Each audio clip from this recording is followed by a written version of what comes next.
देखो नेक्स्ट जो क्वेश्चन था आपका मल्टीमीटर का ना, तो जो मल्टीमीटर के बारे में संपूर्ण जानते हो, किस तरह से वर्क करता है, क्या कैसे माप सकते हो, तो जो पूछा जाए फाइंड आउट कर सकते हो आप। ठीक है, तो ये क्या है? Clamp meter. Clamp meter. Meter. Clamp meter, इसमें ये जो रेड वाला दिखाई दे रहा है, ये क्या काम लेते हैं? इसको किस तरह से धारा नापेंगे तो किस तरह से क्या टोन टेस्ट कहते हैं इसके लिए, किसी वायर की धारा नापनी है। जैसे मान लो आपको इसमें से कितनी धारा प्रवाहित है वो मापना। हाँ। तो सबसे पहले इसको सेट करेंगे AC धारा पे। तो यहाँ पे हमने कर दिया AC। तो इसमें ऐसी धारा का आपने को कैसे पता चला कि इसमें ऐसी धारा पे आपने सेट कर दिया? यहाँ पे लिखा हुआ है AC एम्पीयर। तो आपने ये 200 पे सेट क्यों किया इसको? क्योंकि इसमें 200 से कम प्रवाहित धारा होगी।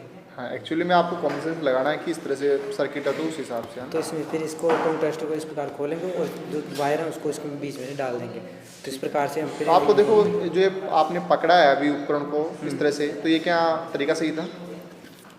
नहीं, इस प्रकार से पकड़ना हमको। देखो मैं आपको थोड़ा सा फाइंड आउट कर देता हूँ इस बारे में। जब भी आप इसको इस तरह नापो तो आपको इस तरह से लेना है। ठीक है, यहाँ से इस तरह से ना, इस तरह से लो और छोड़ो।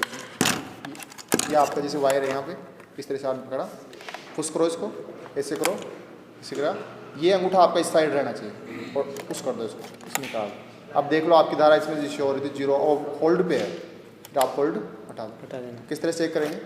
इस प्रकार से हमको पहले पकड़ना है कि यहाँ पे होल्ड पे अंगूठा रहे आपका। फिर इस प्रकार से इसको पुश करना है, पुश करके इसको डाल देना। अब जैसे में इसमें मान शो करता है, मान स्टेबल हो जाए तो इसको हमको पुश पे तो दबा पुश देना। बटन आप जैसे ही मान लगाते ही आप उस बटन दबाओगे या फिर मान स्टेबल होते स्टेबल होते ही कि मान इस तरह होते ही आपको लगाना है ना। इस प्रकार खोल के वापस मान को रीडिंग अब दिखाएंगे, जैसे दूसरों को दिखा भी सकते दूसरों हैं। दिखाते। अगर मैं आपसे कहूँ कि ये जो वायर था इसके डबल घेरे लगाओ इसमें,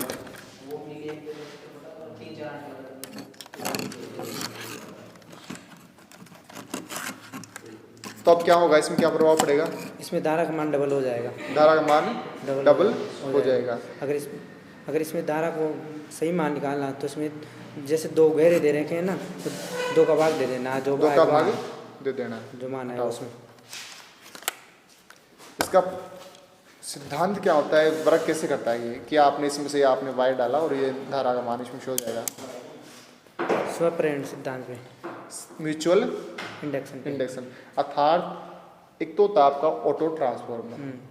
देखिए पीछे देखो एक बार, ये सामान्य देख क्या हो एक बार, ये कौन सा ट्रांसफॉर्मर है? जूम कर लेना अच्छी तरह से, देख क्या हो कौन सी क्या चीज़ है, क्या वस्तु है, ये कौन सा उपकरण है?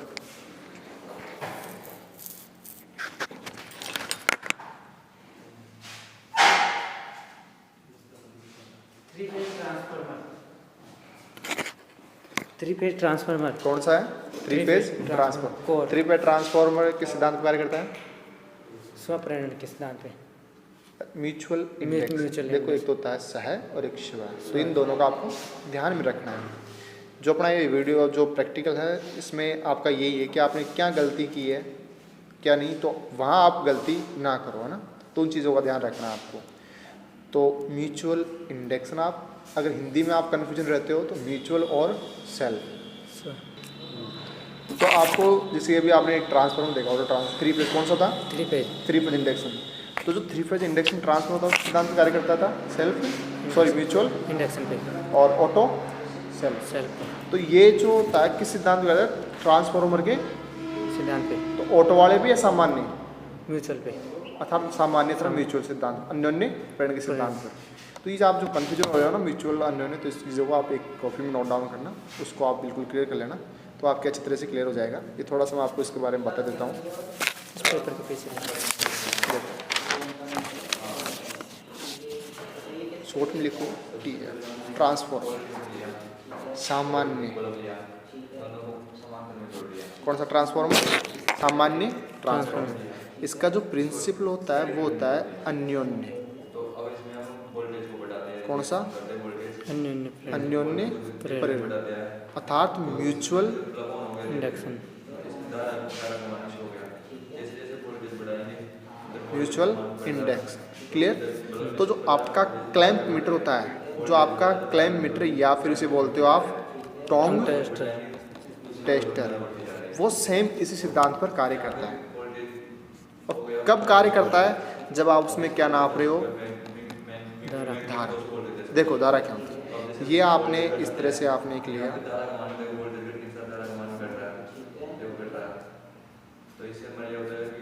ट्रांसफर, यहाँ घेरे ज़्यादा है, यहाँ घेरे कम है, तो यहाँ मैं इसमें सप्लाई दे रहा हूँ, इसमें मैंने क्या दी? सप्लाई। तो इसमें आपको क्या मिलेगी? कम धारा सप्लाई मिलेगी लेकिन कम मिलेगी। तो यहाँ से आपने सप्लाई दी, ये मान लो इसको प्राथमिक, तो ये सेकेंडरी। तो यहाँ आपने विद्युत तो आपने प्राइमरी को जोड़ा है, सेकेंडरी को थोड़ी जोड़ा है। नहीं, सेकेंडरी में आपको क्या मिलेगी? अपने आप धारा मिलेगी ना। तो यही तो है ना म्यूचुअल इंडक्शन का सिद्धांत, फैराडे का विद्युत चुंबकीय प्रेरणा का सिद्धांत। तो यहाँ से जब फैराडे के विद्युत चुंबकीय या फैराडे के सिद्धांत के अकॉर्डिंग अपन बात करें, तो प्राथमिक को आपने सप्लाई जोड़ा, तो सेकेंडरी में आपको क्या मिलेगी? सप्लाई। तो ये तो था। यहाँ पे आपने इसमें जब धारा चेक करे थे, तो आपने देखो इसमें लगाया, इसमें धारा शो हो रही थी, तो ये तो रीजन था। तो किस सिद्धांत पर कार्य करता है? म्यूचुअल इंडक्शन, अन्योन्य प्रेरण, पारस्परिक प्रेरण। अब शेल्फ स्वयं के द्वारा, वो कौन सा? Auto transfer.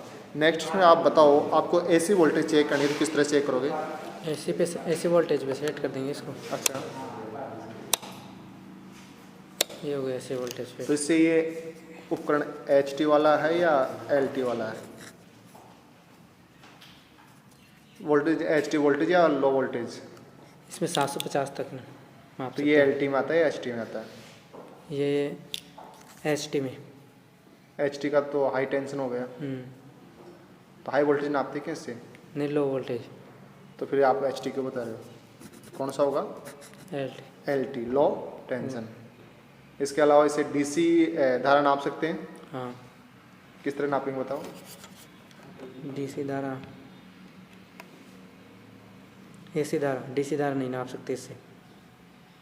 तो अभी तो आप कह रहे थे कि DC धारा नाप सकते हैं। नहीं, तो DC धारा किससे मापेंगे? वो अलग से आता है, मल्टी मीटर। ठीक है।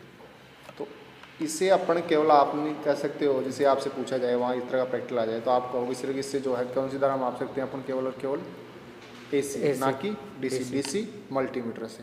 तो इन छोटी छोटी बातों का आपको ध्यान रखना है इसमें ना।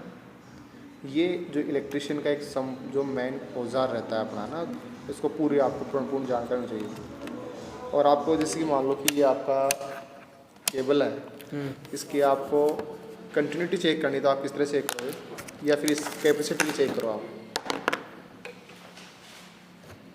सबसे पहले इसको लगाएंगे, लीड को लगाएंगे इसमें, और पहले इसकी कंटिन्यूटी चेक कर लेंगे, इसकी लीडों की, भाई ठीक भी हैं या नहीं है। और इसको सेट करेंगे, इस पर कंटिन्यूटी चेक करने के सेट कर लिया हमने। अब लीड्स की कंटिन्यूटी चेक करेंगे, कंटिन्यूटी से यार लीड की आवाज़ आ गई, तो इसके बाद में मापेंगे हम ट्रांसफर का।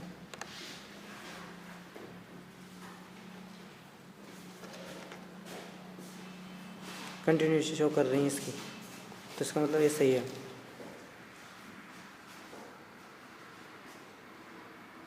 मान श्योर है ना इसमें? हाँ। तो है क्या चीज़ ये जिसने आपने जो कंटिन्यूटी चेक की है, किसकी कंटिन्यूटी चेक की है आपने? क्या चीज़ है, क्या वस्तु है, कौन सा कंपोनेंट है? क्या है? कैपेसिटर। और जो पंखे में लगा होता है ना, ये रहा, ये क्या है? ये भी कैपेसिटर है। ये भी कैपेसिटर है, ठीक है।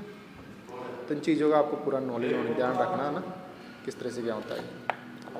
तो अभी आप इस चालक की जो वायर है इसकी कंटिन्यूटी चेक, चलो ठीक है। तो इसकी आपने कंटिन्यूटी चेक कर ली, जॉइंट की आपने कर ली। तो अब इसमें आपको अगर रेजिस्टेंस वगैरह चेक करना हो तो आप चेक कर सकते हो। हाँ। तो आप जैसे कि ये आपके एक स्विच आपने सर्किट बनाया था अभी, कौन सा क्या स्विच था ये? 2-वे स्विच है। Two way switch. तो किस जॉइंट के माध्यम से आपने लगाया था इसको? रेक्टाइल जॉइंट जॉइंट के माध्यम से। तो इसकी आप क्या कंटिन्यूटी और इसका रेजिस्टेंस, ये उस वायर का आप रेजिस्टेंस चेक कर सकते हो। हाँ। चेक करो। सबसे पहले किस पे सेट करेंगे? 200 पे कंटिन्यूटी चेक करेंगे। कंटिन्यूटी चेक करो, चलो कंटिन्यूटी सही है इसकी। बीप के बाद कितना मान आ रहा है रेजिस्टेंस का उसमें? इसमें मान आ रहा 0.6 के लगभग आ रहा है। 0.67 अतः लगभग 6 ओम या 0.6 ओम का ऐसा क्या हो गया रेजिस्टेंस हो गया। और अगर यही काम अपन मैगर से करें, इंसुलेशन टेस्ट करें, तो जो मैगर की 2 प्रॉप्स होती हैं उनको कहाँ कहाँ लगाएंगे अपन? एक को तो यहाँ पे लगाएंगे और एक को यहाँ पे लगाएंगे। बिल्कुल ठीक है। इसके प्रॉप्स, इसको जो ये वायर लगे हुए हैं ना, ये ब्लैक और लाल कलर वाला, काला और लाल कलर वाला, तो ये 2 लगे हुए हैं, इनको क्या बोलते हैं? इसको लीड से बोलते हैं। लीड्स या वायर प्रॉप्स है ना? प्रॉप्स। इनको उठाओ। ये जो मल्टीमीटर अभी इसमें ये सप्लाई आ रही है यहाँ पे, तो कौन सी सप्लाई से जुड़ा हुआ है? ये किस सप्लाई पे कार्य कर रहे हैं? डीसी। डीसी। जो इसके अंदर डीसी बैटरी होती है वो कितने वोल्टेज की होती है?